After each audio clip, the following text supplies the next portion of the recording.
хүнд эрдэм мэдлэгийг олгоод өгчих юм бол тэр хүн цаашаа өөрийнхөө ажил амьдралыг зохицуулаад явдаг ийм жамтай. Энийг нь олгож өгөх тэр эрдмийн уурхай бол миний энэ сургууль юм аа. Би бол энэ сургуулийн хашаанд 52 дахь жилдээ явж байна. Сургуулийн хашаагаар ороод ирэнгүүт хэдийгээр Ахмад түмч гэсэн ороод ирэнгүүт дээшиг одоо ингэ цэг болдог.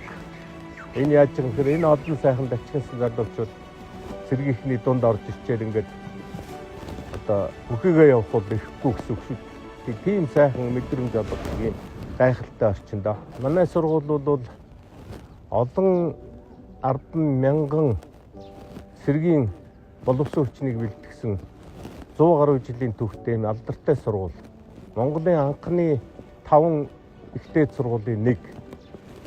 За тэгээд Игчэнжийн Сүхбаатарын нэрэмжит 3 одонтой ийм байгууллага бол Монгол улсад бол байхгүй л дээ.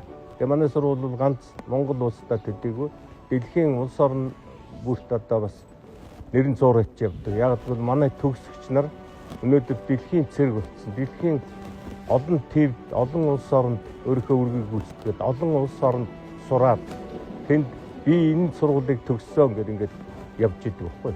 Тэрний нэг нь би байгаа. Би одоо зөвлөлт холбоот улс гэж яг үеэс Кэри актийн, Хоёх танкын цэргийн актийн, Жанжиставын актийн төгссөн. Энэ болгондоо би бол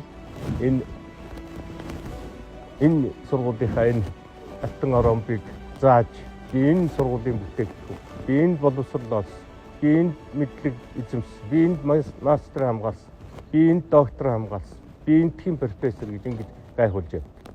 Тэгэхээр ийм сайхан сургуулаа улам хөгжүүлж олон мянган одоо гайхалтай сайхан цэргийнхний бэлдээрээ энд одоо өндөр амжилт гаргаарай л гэж одоо би сургуулийнхаа хамт олон залуучуудаа хүсэж байна да.